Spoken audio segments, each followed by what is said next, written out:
স্বপ্ন দেখি হাজারটা, পূরণ করার নেই সাধ্য। কোন এক সফলতায় ইনশাল্লাহ সব স্বপ্ন পূরণ হবে। হে গাইজ, আসসালামু আলাইকুম। কি অবস্থা সবার? আপনাদের সকলকে নতুন একটি ব্লগে স্বাগতম। আমি যেহেতু অটো গাড়ি চালাই, তার জন্য খুব বড় ঘুম থেকে উঠে গিয়েছি। ঘুম থেকে উঠে দাঁত ব্রাশ করা শুরু করে দিয়েছি। দাঁত ব্রাশ করা হয়ে গেলে তারপর ভালোভাবে মুখমণ্ডল গুলো ধুয়ে কাজে যাওয়ার উদ্দেশ্যে রওনা দিয়ে দিছি। আমাদের এলাকার প্রাকৃতিক পরিবেশ এবং শান্ত পরিবেশ দেখতে দেখতে এসে পড়ছি আমার গ্যারেজের সামনে। গ্যারেজের সামনে এসে তারপর আমার গাড়িটা বের করে দিয়েছি। মানুষের জীবনে একটা না একটা শখের জিনিস থাকতেই পারে, ঠিক তেমনি এই জিনিসটা হচ্ছে আমার শখের একটি জিনিস। তারপর গাড়িটাকে ভালোভাবে মুছতেছি। আর আমি একটা জিনিস বিশ্বাস করি, যে জিনিসটা থেকে আমি কামাই খামো, সেই জিনিসটা যদি আমি যত্ন না নিই, তাহলে কিন্তু সেই জিনিসটা থেকে আমি কামাই কখনই খেতে পারবো। তো যাই হোক, গাড়িটা মোছা হয়ে গেছে। তারপরে বসে বললাম সিরিয়ালে। তো সিরিয়ালে প্রায় 1 ঘন্টা বসে থাকার পর অবশেষে রওনা দিয়ে দিলাম আমাদের বাজারে যাওয়ার উদ্দেশ্যে। অপেক্ষা এমন একটা জিনিস, যে জিনিসটা আপনাকে তিলে তিলে মেরে ফেলবে। অপেক্ষা করতে করতে তারপরে এসে পড়েছি আমাদের বাজারে। আলহামদুলিল্লাহ সকাল সকাল 40 টাকা ইনকাম করেছি।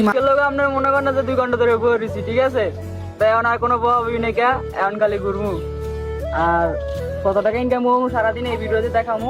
আমাদের গ্রাম থেকে একটি সিরিয়াল নিয়ে আসার পর তারপরে আমাদের বাজারে সিরিয়াল লাগিয়ে দিয়েছি। এখন আজকের আবহাওয়াটা কিন্তু আমি কিছুই বুঝতেছি না, কতক্ষণ পরপর রোদ উঠে আবার কতক্ষণ পরপর বৃষ্টি আসার সম্ভাবনা বাড়ে। যাই হোক গাইস, ব্রিজের উপরে বসে রয়েছি আর মনে মনে ভাবতেছি, আল্লাহ এইবার টিপটা যাতে আমি তাড়াতাড়ি যাইতে পারি। কারণ প্রায় 2 ঘন্টা বসে থেকে ইনকাম করেছি মাত্র 40 টাকা, আর আমার হাতে কিন্তু মাত্র 40 টাকা আছে। তো যাই হোক, যত টাকা আছে তারপর আমি আলহামদুলিল্লাহ শুকরিয়া আদায় করছি, কারণ আল্লাহ তাআলা আমাকে একটি রিজিকের ব্যবস্থা করে দিয়েছে, সেই জন্য আমি আলহামদুলিল্লাহ। তারপর আমার একটি ক্লাসমেটের সাথে দেখা হয়ে গেল, তার সাথে একটু মজা করতেছিলাম। মজা করতে করতে দীর্ঘ 1 ঘন্টা পর একটি সিরিয়াল, সেই সিরিয়াল নিয়ে আমাদের গ্রামে যাওয়ার উদ্দেশ্যে রওনা দিয়ে দিলাম। আলহামদুলিল্লাহ এই সিরিয়াল থেকে 50 টাকা ইনকাম করলাম। আল্লাহ তাআলার উপর সবসময় আমি শুকরিয়া আদায় করি, কারণ আল্লাহ তাআলা কখনোই আমাকে নিরাশ করবে না। যাই হোক, দেখতে দেখতে প্রায় সকাল 10টা বেজে গেছে। তো আমার পেটও ক্ষুধা লেগে গেছে। তারপর একটা হোটেলে আসলাম নাস্তা করতে। আলহামদুলিল্লাহ সকালে নাস্তাটা করতেছি। অনেকে আবার বিরক্ত হতে পারেন, আর অনেকে মনে মনে বলতে পারেন, ভাই তুমি এতটুকু একটা ব্লগের ভিতরে কতবার আলহামদুলিল্লাহ বললা। আসলে ভাই, আলহামদুলিল্লাহ শব্দটি একটি শব্দ নয়, এটি হচ্ছে আল্লাহর উপর শুকরিয়া আদায় করার একটি মাধ্যম। আমি সবসময় এই জিনিসটা বিশেষ করি, যদি আপনি আল্লাহ তাআলার উপর শুকরিয়া আদায় করেন, তাহলে আল্লাহ তাআলা আপনার রিজিক বাড়িয়ে দিবেন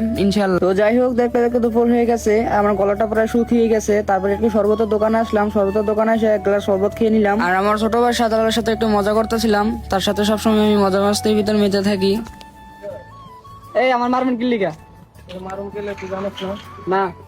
তুই যে আমার যে এই যে 10টা দিতাছস, হ্যাঁ, এটা কি তুই কি ঠিক কাজ করতেছস?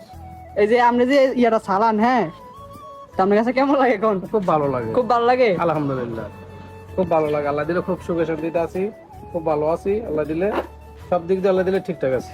তো কাকা আপনার পরিচয়টা দেন, আপনার নাম কি, এখন বাড়ি কই? আমার বাড়ি হলো পুরাচক বৈশিয়া। আমার নাম হারুন। হারুন? হুদা হারুন নাকি হারুন প্যাসেঞ্জার? না, হারুন প্যাসেঞ্জার বলতে পারো, সমস্যা নাই। যেটা বললে তুমি সুখ পাও, শান্তি পাও, সেটাই বলো, ঠিক আছে? ঠিক আছে। তো গাইস, তো কাকার নাম হলো হারুন। কাকা মাঝে মাঝে কেমন ডাক দেওয়া আর কি মজা টজা করে, ঠিক আছে? তো কাকার জন্য সবাই দোয়া করবেন। তো কাকা আমার সব সময় বলে, বাতিজা আমি তোমার প্রত্যেকটি ব্লগ দেখি এবং তোমাকে ভরপুর সাপোর্ট করি। তো যাই হোক, কাকার মতো আপনারা আমাকে সাপোর্ট করেন, ইনশাল্লাহ একদিন ভালো কিছু হবে। তো গাইস, দেখতে দেখতে প্রায় দুপুর হয়ে গেছে। তো দুপুর হয়ে যাওয়ার পর এখন আমি বাসায় চলে যাবো, খাওয়া দাওয়া করবো। খাওয়া দাওয়া করার পর আরেকটা ব্লগ করছি, ওই ব্লগটা আবার নেক্সট টাইম এডিট করে আপলোড দেওয়া হবে। তো যাই হোক গাইস, এই ব্লগ থেকে আপাতত বিদায় নিচ্ছি।